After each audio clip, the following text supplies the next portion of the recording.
शिवसेनेचे नेते आनंदराव अडसूळ आपल्यासोबत आहे. आपण त्यांची बातचीत करणार आहोत. सर, आपण पाहतोय की ज्योती वाघमारे यांना आता राज्यसभेची उमेदवारी शिवसेनेकडून देण्यात आलेली आहे.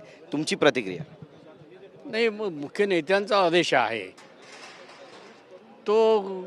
कारण इच्छुक अनेक जण असतात, त्यांना काय पाहिजे होतं, त्यांच्या मनात काय आहे त्याप्रमाणे त्यांनी जाहीर केलं, त्याप्रमाणे उमेदवारी दिली.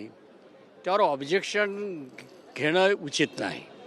आणि ज्यावेळी मुख्य नेते म्हणून मानतो आणि एक व्यक्ती म्हणूनसुद्धा या महाराष्ट्रामध्ये नव्हे देशामध्ये एक अतिशय वेगळ्या प्रकारचं नेतृत्व, त्यामुळे आम्हाला ते आम्ही मानलेलं आहे. आणि आजची ती उमेदवारी अर्ज ज्योती वाघमारे यांना दिलेली आहे.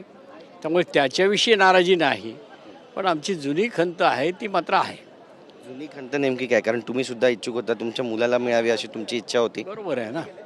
आता शेवटी काय झालं आहे, माझा राईटफुल क्लेम यासाठी होता की मला लोकसभा जर लढायला दिली असती तर मी आता केंद्राचा कॅबिनेट मंत्री असतो, केंद्राचा. कारण माझ्या 5 टर्म झालेल्या होत्या, 6वी टर्म होती ही. आणि माझी अर्थ राज्यमंत्री म्हणून पण भूषवलेलं आहे. त्यामुळे लढलो असतो तर निवडून आलो असतो, मंत्री झालो असतो.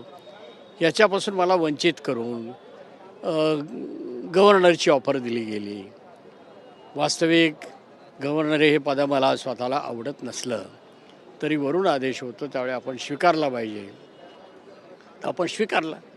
पण तो 2 वर्ष गोष्टीला पूर्ण झाली. 24 तारखेला जे प्रस्ताव त्यांनी लेखी घेतला आहे दोघांकडून, पण अजून ते काय झालेलं नाही, होईल असं मला वाटत नाही. कारण भारतीय जनता पार्टीची ही नैतिकता नाही आहे, दिलेला शब्द पाळावा. आता किमान एवढी त्यांना ऑफर दिली तर आता राज्यसभेवर तरी पाठवा, तुमच्या कोट्यातून पाठवा. आता वास्तविक न ऐकलेली नावंसुद्धा आज त्यांच्या कोट्यातून दिसत आहेत. आणि माझा क्लेम असताना त्यांनी प्रायोरिटीने विचार करण्याची गरज होती, तो केलेला नाही असं आहे. पण तुम्ही तुमची जी व्यथा आहे ती कधी मांडली पक्षश्रेष्ठींसमोर, त्यांना सांगण्याचा प्रयत्न केला? अनेक वेळा. काय होतं, ह्या दररोज गोष्टी जिथं जिथं मोका येतो त्या ठिकाणी सगळं मांडलेलं आहे.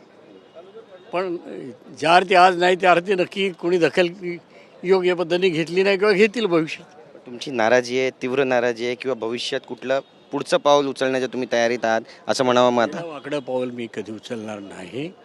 आणि एक जबाबदार मी पक्षाचा नेता आहे आणि त्यामुळे तसं काही पावलं उचलणार नाही. तुमच्या मुलासाठी पण तुम्ही इच्छुक होतात? मुलासाठी माझ्याऐवजी मी उलट ऑफर दिली होती. राज्यसभेवर तुम्ही दोघाच्यापैकी कुणीही किंवा दोघाची मिळून पण त्याला तिथे पाठवा, कारण तो कामदार राहिलेला आहे. आज राष्ट्रीय नेता सचिव म्हणून शिंदेसाहेबांनी त्याला हे केलेलं आहे. त्यामुळे वावगं प्रस्ताव नव्हता, पण नाही झालं. पुढची भूमिका नेमकी तुमची काय असणार आहे? वाट पाहणार तुम्ही? बघत राहणे काय राजकारणातल्या काय डेव्हलपमेंट होतात, त्या ठिकाणी आपल्याला काय संधी मिळते की नाही, दुसरं काय आपल्या हातात आहे. इतके वर्ष राजकारण केलं, असं राजकारण पाहिलं कधी? आता राजकारणाच्या वेगवेगळ्या अँगल आहेत.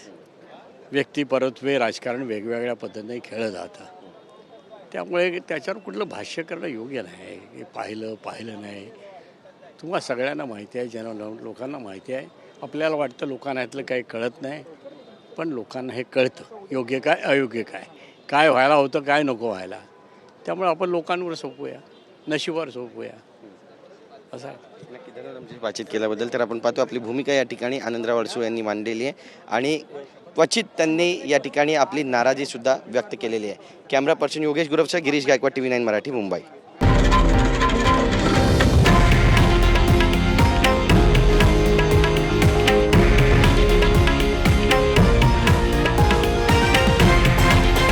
हे आहे देशातील नंबर 1 न्यूज नेटवर्क आणि आपण पाहत आहात TV9 मराठी, एकमेव.